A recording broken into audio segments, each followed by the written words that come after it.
Welcome to Mormon Land, a podcast all about the news and culture of the Church of Jesus Christ of Latter-day Saints. I'm Senior Managing Editor Dave Noyce. I oversee the Salt Lake Tribune's faith coverage. I'm joined by Senior Religion Reporter Peggy Fletcher-Stack. Hi, Peggy. Hi, Dave. Before we start, here's a quick ask. We invite you to go to patreon.com, where you can access all of the Tribune's faith coverage, podcast transcripts, and the full Mormon Land newsletter. Again, that's Patreon, patreon.com/Mormonland. And if you haven't already, follow us on Instagram at mormon.land. Now for today's episode.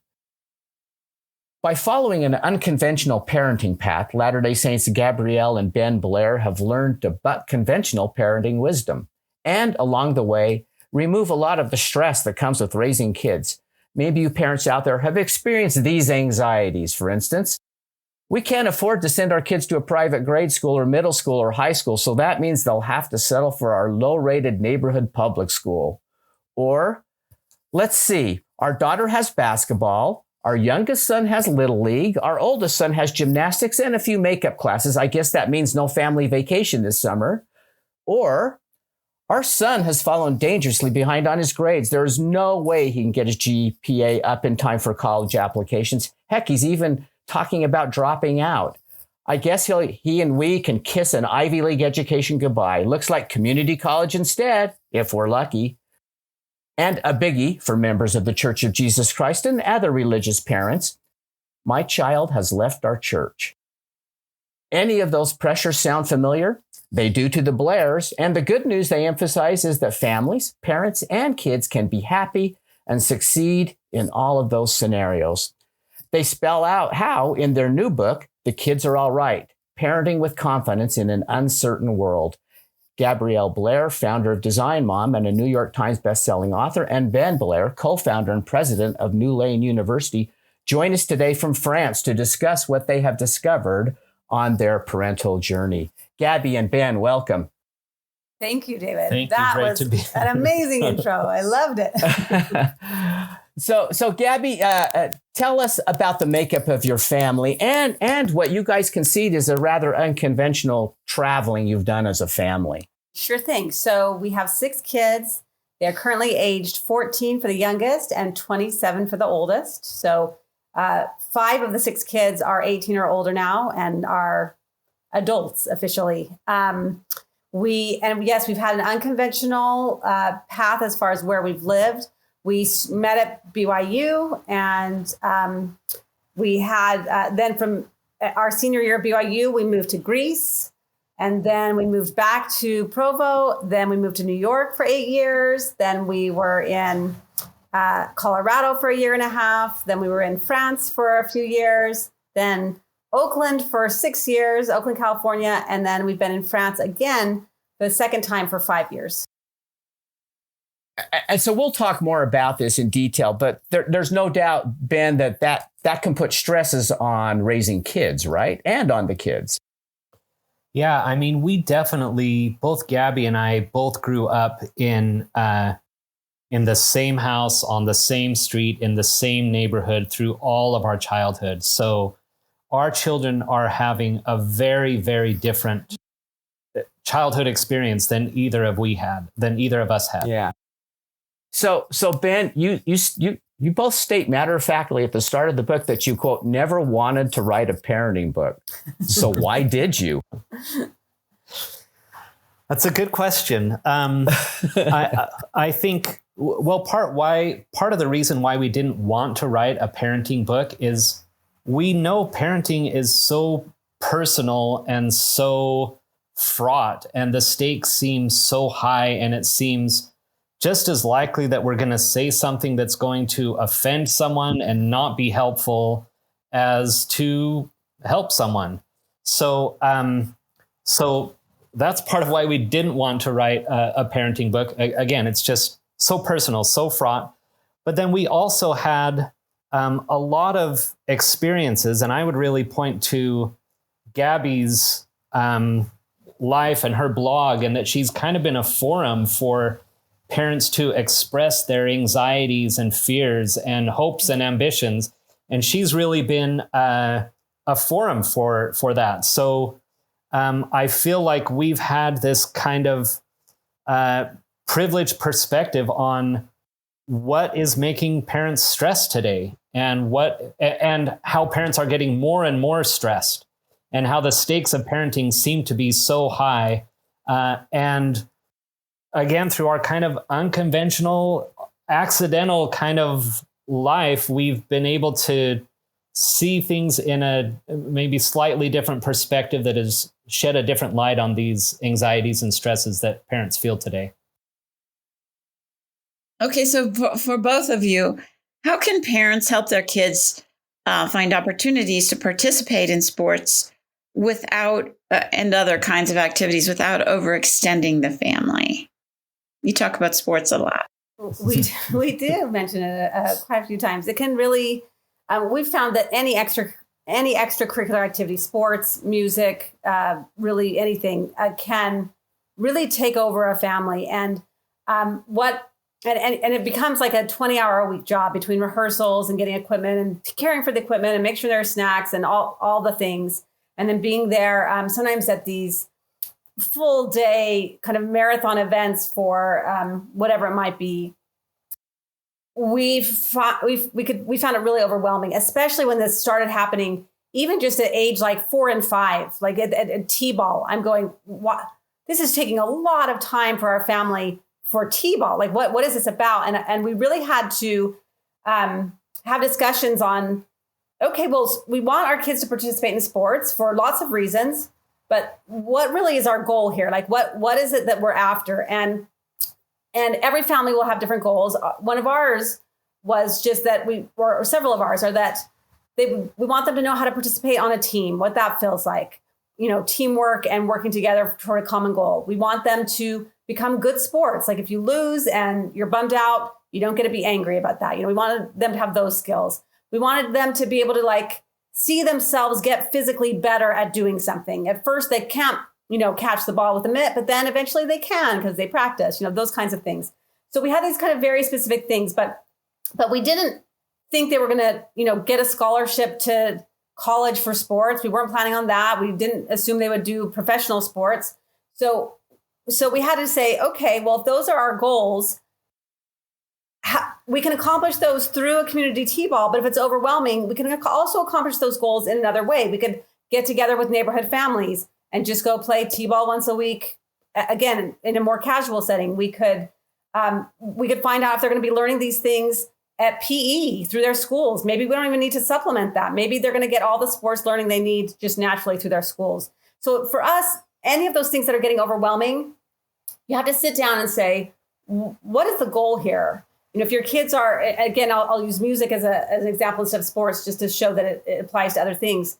If music is taking over your life and your kids are stressed out about practicing and they're fighting you on it and they just don't want to do it, you have to really sit and think, okay, well, why are we doing this? What is the goal here? What is it that I want for them? Have they already achieved that goal? Or what can get us there, with the minimum amount of pain for the family?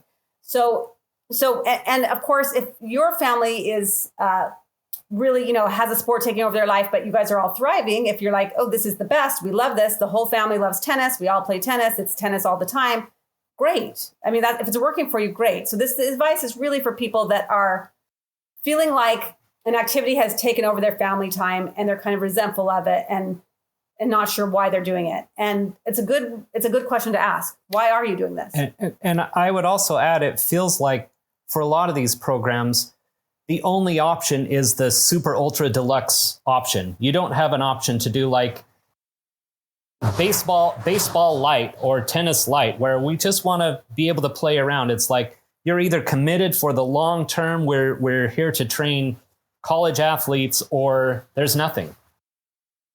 So you guys found like a swim team, I think, that was right, that gave the kids the opportunity to compete, but it was low stress, low as far as time commitment too, but they still got that, right? So I guess parents have to kind of search for those things and try to find those kinds of availabilities. Right. And so you search your community, see if there's any availability. And then you have options. You can certainly organize something yourself in a casual way in your neighborhood. You could also go to your Parks and Rec department and say, hey, what's the closest thing that we offer to this? How can we expand that? This is what I'm looking for. Because it is kind of a shame. Like if you have say a 12-year-old that has never played soccer before and now they're interested, there really are no places for a 12-year-old to start fresh as a soccer player, because by that time their peers have been playing since they were 3 years old. So there's no team they could just walk on, having never learned any soccer skills. So that kind of thing is a problem. You should, anyone should be able to pick up a sport at any age in an ideal world, right? You should be able to say, okay, I want to try this. And if your community doesn't offer something like that, a sports camp that's like for beginners or anything like that, okay, well, how can you organize that or start that yourself or do that as a family, or again, with cousins, with neighbors, with whatever your community looks like.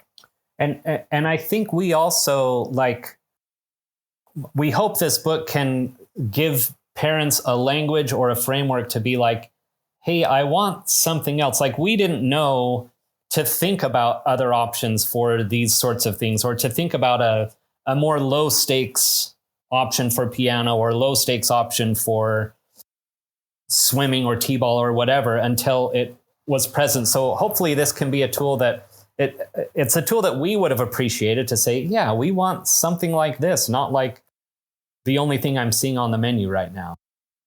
Okay, let's jump to school now, which is a big thing, of course, for all kids and parents. Okay, when I was growing up, when we were raising our kids, the expectation was you will go to and graduate from a university, preferably a highly rated or even prestigious one, so you can get a decent or even great job. What did you discover about that kind of thinking and approach, and how conditions may have changed? Ben, you want to start with that? Yeah, I think this was, I mentioned earlier how Gabby has been a forum for parents to express their anxieties. And this was maybe the anxiety. We kind of worked our way into articulating this idea of the reliable path to success, that, hey, the kids just need to do this and this and this. They need to read by age 3 or 4 so they can get into a good preschool, and then excel there so they can get into a competitive elementary school, and then get into a good middle school, and then take a lot of AP classes and a lot of extracurriculars in high school so they can get into this university and then succeed there, and then they'll get a great job and be successful. And first, we felt like we were totally bought into that idea of there's a reliable path to success, and your role as parents is just keep your kids on that reliable path to success. And we found through things like our kids stepping off that path and getting to know a lot of other people who didn't follow that path, that first, it's not such a reliable path that we used to think it was. I mean, there are a lot of people who have hewn really closely to that path, but then didn't end up how they would have imagined. And then there are a lot of people who were nowhere near this path, who didn't follow anything like this path, but followed a really circuitous path to get to another landing and have a fulfilling life that wasn't a straightforward path. So I think it was seeing those different options and seeing that, okay, why are we trusting? Why are we relying? Why do we have so much faith in this reliable path when there are a lot of other options that don't need to take up so much effort and so much stress and make parenting and relationships with children so stressful and so oriented by this one path? And Gabby, you discovered something, and you probably may have already known this, but the great secret about public schools, right? That some people don't know. Right. I mean, we're huge fans of public schools, and we go pretty hard for public schools in the books. In the book, we have tried. Well, we've been in a lot of different school districts. We've tried a lot of different kinds of schools, and we really do favor public schools. What we have found is that with a core group of involved parents, the school is going to be great, whatever the school is, whatever the location, whatever the resources. If you have a core group of involved parents, your school is going to be fine. And we also learned that parents, I mean, you know this, but until you're like dive into the schools, sometimes it's hard to remember that parents love their kids at all these schools. So just because a parent can't afford to send their kids to a private school and they're sending them to a public school instead, they love their kid and want their kid to thrive. So all of these kids at this school, you can assume that they have parents that want the best for them. And if that's the case, then that means there's a lot of people looking out for these kids, wanting them to have a great experience and working together to do that. And we just, we could see it so clearly in Oakland. We were attending there was a public school for elementary school that our kids were going to, and families there were asked to, if they could afford it, to give $300 per student to support the school. And of course, it's a free public school. So this was like a $300 was the only thing they were asked for. And not every family could afford it, but most could. And they had one of those big thermometer, charts, and it would fill up with like as donations came in. And those funds ended up funding a music program, a garden program, a drumming circle that was separate even from the orchestra program, a school talent night show. Just like so many, a festival, like so many different activities. And really made the school feel like robust and involved in a really exciting, a wonderful place. And just up the street, just like 2 blocks away, was the most expensive private school in the area. At the time, it was about $30,000 a year in tuition. I'm sure it's more now. And I just kept thinking, okay, so you have one family paying $30,000 to benefit their child at this private school, or you have another family paying $300 and it's benefiting hundreds of kids at a school. And just thought, what a bizarre use of resources that we do. And the other thing to remember is wherever your kids are going to school, they're going to be happier as adults if everyone in that area, everyone in their community is educated. Like, education is important. So the idea that like only some people deserve a good education is ridiculous. Everyone benefits if the community is educated. And the way America is set up to do that is through public schools, and supporting your public schools benefits the entire community in every way. Someday, if you start a business, you need to hire people, you're going to be so glad there's an educated population to hire from. And Ben, you guys discovered greater diversity, of course, in the public school, right? Yes. Especially in Oakland. Uh-huh. Yeah. Yeah. I mean, we had, at the time, we had talked about like, what is it we wanted our kids to get out of school? And there were a number of things. So one is a good quality education. One is kind of exposure to a lot of different viewpoints. And I can't remember, others were just kind of, maybe just stick with those two, this exposure to a lot of different viewpoints, quality education. And in the public schools, there definitely was more diversity than there would have been in the private schools. And maybe there's an argument that the educational quality was higher at a private school, though we would contest that. If it was higher, it wasn't significantly higher. But there are also, if this is something that a parent is really concerned about, there are other means to help your child with educational quality outside of enrolling them in a private school. Okay, so let's turn to our audience, Latter-day Saint mostly, or Latter-day Saint adjacent. Many of the Latter-day Saint parents want their children to go to BYU, one of the campuses. But then people aren't getting in, or they make a different choice and parents are disappointed. What do you tell them? What's your advice to these folks? Well, I'm going to jump in. Yeah, Sorry. go for it. I mean, it can be really disappointing if you had a specific college in mind, or a specific path, and your child somehow doesn't make it on that path. It can be disappointing for the child. It can be disappointing for the parents. But what we've learned is that there are so many paths to get to, happy adulthood. satisfying adulthood, whatever kind of metric we're going for.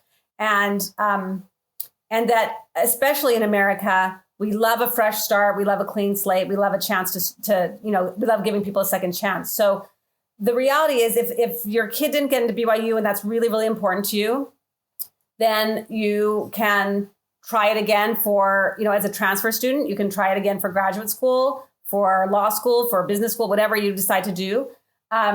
So that's really the important thing for you. You have opportunities to do that again. And we've seen that not just at BYU, but for kids who didn't get into Harvard or Columbia or whatever the school they wanted to get into as an undergrad, they end up getting opportunities to study there later, which is terrific. That's wonderful. So you don't have to if that's the dream, you don't have to give up on that dream. But it also, seeing our kids take these other paths also taught us about the miracles of community college, which we weren't very familiar with at all. Neither of us had attended community college.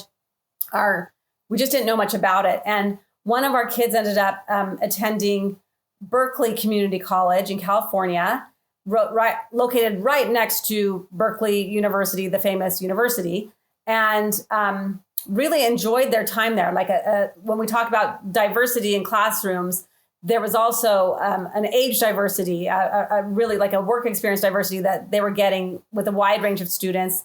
Really, really enjoyed that. But even better than that, the community college had a program that if you took these classes and got good grades in, XYZ classes, you could get guaranteed transfer into one of the prestigious UCs like UCLA or UC Berkeley or any of these programs. So that was incredible. And a lot of states have similar programs where if you attend a community college, they'll have a path to their best universities in the state.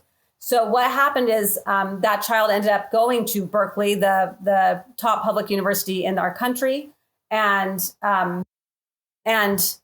got great grades. They got a full scholarship there, and basically ended up, being able to complete their graduate from a prestigious university, never having taken the ACT or SAT, never having to take AP tests, never having to do big college applications. Got to skip all of that and still ended up graduating from a top university that's been terrific on his resume.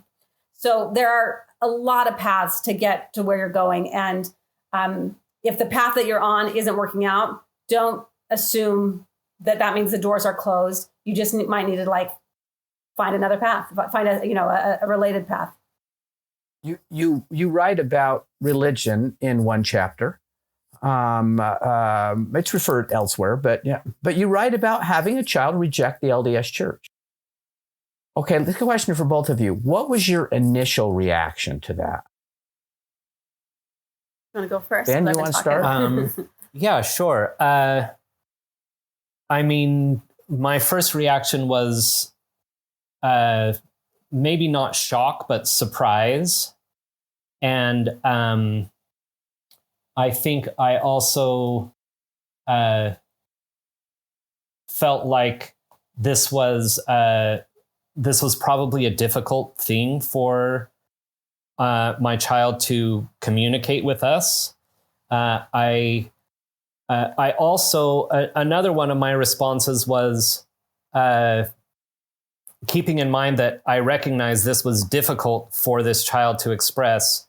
It was kind of an indictment on me, why have I made this conversation a difficult, kind of a taboo conversation, a taboo subject for my kids? So yeah, I would say shock and not shock, but surprise and not what have I done, how have I failed as a parent in terms of my child left the church, so I've failed as a parent, but why was this a difficult conversation for my child to have? Why would they have hesitated talking to us about it? Yeah, I would say I felt, I don't know. I don't know that I felt a ton of surprise, mostly because earlier, several years earlier, we had been reading an article and ended up being many articles about how Gen Z, which we were kind of raising, our kids span Gen Z, statistically are leaving religion, and not just the LDS Church, but all religions. They're just not as religious as other generations. And so, we have 6 kids. So we're like, okay, well, statistically, they're not all going to be Mormons if we're just going by just the numbers. So I think I had sort of mentally prepared that, like, okay, my kids probably won't practice the same religion I do, or any religion at all necessarily. But I think that second part where it's like, I think I was a little surprised that they didn't feel comfortable talking to us about it. Like they had originally written us a letter about it because I guess they didn't feel like they could just come and have an open conversation. And I was a little surprised by that. I thought we had done a better job of making sure they could talk to us about anything. And I think they felt like this was just that this would be too special to us, and that they couldn't just start the conversation. Now I think they know they can, and we've had plenty of other conversations with the other kids.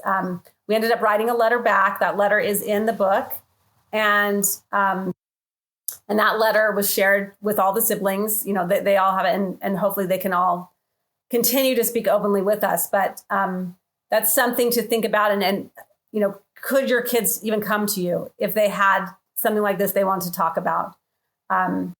And what can we do in our relationships to make sure they can speak openly with us about anything on their mind, which is, of course, what we want as parents. We don't want them to feel like they have to hide anything. They can be themselves and just tell us what's going on. And if parents are feeling anxious about the things we've talked about earlier, like sports or music or school, something like religion becomes this, not just, I wish things could be a little different, but it feels like a rejection of, for a lot of parents today, it can feel like this is a rejection of me as a person. We didn't take it that way, but we know a lot of parents today could take it that way. And that is part of what makes this, part of what we wanted to do in that chapter is to show a way for parents to cope with this in a productive way that can build bridges and continue to cultivate a meaningful relationship with their child. We're familiar. We've had experience with people who have either cut off children or been cut off from their family because of this issue, and we wanted to paint a portrait of, like, here's a way to navigate these waters that we understand are stressful waters that no parent imagined. Any parent who's struggling with this is not the future they imagined with their child. So they're having to reimagine and rebuild a relationship with their child. And we wanted to kind of paint a picture of ways to go about that don't need to be overwhelming, but can be immediately applicable. Well, so speaking of that, what are your suggestions for how you can help, or how parents could avoid this kind of stress and strain and in relationships? Obviously, cutting kids off is probably not the best idea. Not the best idea. Probably not going to bring anybody back to, your faith. Right. And it's just going to cause conflict. So we don't give any advice about how to bring someone back to a religion or to, whatever it is they have rejected in your life. Maybe they rejected your favorite sports team or something, but we don't give advice like that. But we do give advice for the parents on, like, how to make a mind shift so that this doesn't have to feel like the end of the world. And one of the things we introduce is this idea that, okay, what you've just given, when you raise your child in religion, think of it as like giving them a gift. You gave them this gift that you thought would be really helpful to them, because maybe it was really helpful to you. And so this was important. And you gave them this gift and thought it would assist them throughout their life. But the thing is with gifts, as we all know, because we've all given gifts, we've all received gifts, we don't get to control how someone we give a gift to, how the recipient receives that gift. They may reject it outright. In Europe, they really love, we live in France. In Europe, they really love electric kettles. Every household has an electric kettle. And when we go to America, very few people have them. Although I do know they're getting a little more popular, but very few people have them. And if I came to you and said, oh my gosh, I brought you an electric kettle, it will change your life. It's the best. I use it every day, multiple times a day. You're going to love it. You might love it, but you might like never take it out of the box. You might go, I really have no use for this. This just is not actually anything that I need or want, and reject that gift. Or you might think, oh, it's a nice idea. Maybe I'll keep it around for a little while. We just don't get, and you might just, send it to Goodwill. It just might be like something, it's really not going to be a part of your life. And our kids can do the same thing with any of the gifts we give them, including religion. They may find it useful and helpful, and it's really helping them thrive. But if it's not, if it's something that they're like, this isn't working for me, this doesn't help me, then they're going to reject that. And that's fine. It's not like a personal reflection on you as a parent. You just gave them a gift and that gift didn't fit them. It didn't work for them. And that's okay. And we also talk about that just giving the gift means now they know it exists. So if at some point in their life they decide this would be helpful, that if they're craving something like this, if they're like, oh, I actually would like that community, or I actually would like that kind of study about spiritual topics and scriptural things, well, they know where to find it. So you already gave them the gift. You've told them about it. It's really, they get to decide what they do with that. And that is not a rejection of you. That's just them being realistic about what's happening in their own life. And in that analogy, we wanted to honor the intent of the parent. Like these parents have nothing but generous intentions. We can imagine and suppose, nothing but the most generous, like, this is the most valuable thing in my life, and I want to give it to you, my child. But again, that doesn't mean that the child will accept it or view it or experience it in that same way. So you referred to the biblical story of Abraham and Isaac that Bible readers and certainly Latter-day Saints would be familiar with. Explain your approach to how you view that Bible story in regards to this situation. Well, it's a story where I imagine your audience is very familiar with, and it's Abraham is commanded of God to go and sacrifice Isaac. And Abraham is revered as this father of faith. Like, this is our exemplar of what faith means. And he goes up to the mountain, and just as he's about to sacrifice Isaac, an angel appears and says, no, you've passed the test. We just wanted to see that you were willing to do that. And it's a story that it has inspired a lot of talk, a lot of analysis, a lot of commentary. And from different perspectives, a Bible scholar can view it as, some story of faith. A moral philosopher can look at it as an ethical treatise. As parents, we look at it as, what kind of God would ask this? And why would we find that God worthy of worship? Any God who asks us to give up our child for this, whatever it is, we're suspicious of that God. And again, we're looking at this as parents. We're not saying this is the appropriate analysis, biblical analysis, or anything like that. We're saying as parents who want to have a relationship with our child, who we love our child, this is not an appropriate ask. What is your overarching message to parents as they raise children in this uncertain world? I'm going to answer that. I'm just going to point to the title. The kids are all right. Like, it's going to be okay. I feel like we have looked back. We now have lots of adult kids. We can look back and see so many of the times we were so stressed out, and we were, talking to friends and leaders and trying to get advice. We were saying prayers about this horrible problem that we were so stressed out with.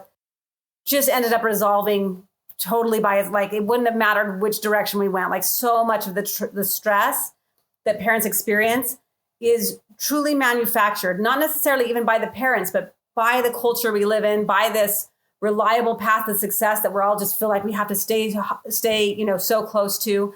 And so much of the stress is unnecessary. And it's not even just that it's unnecessary, it can be really damaging. We talk about in the book that after your child is 18, that unless you have like a financial tie to them, like maybe you're paying their rent or tuition or something, that they really are controlling how this relationship is going to work. They decide when you will see them, if you will see them, how long you will see them.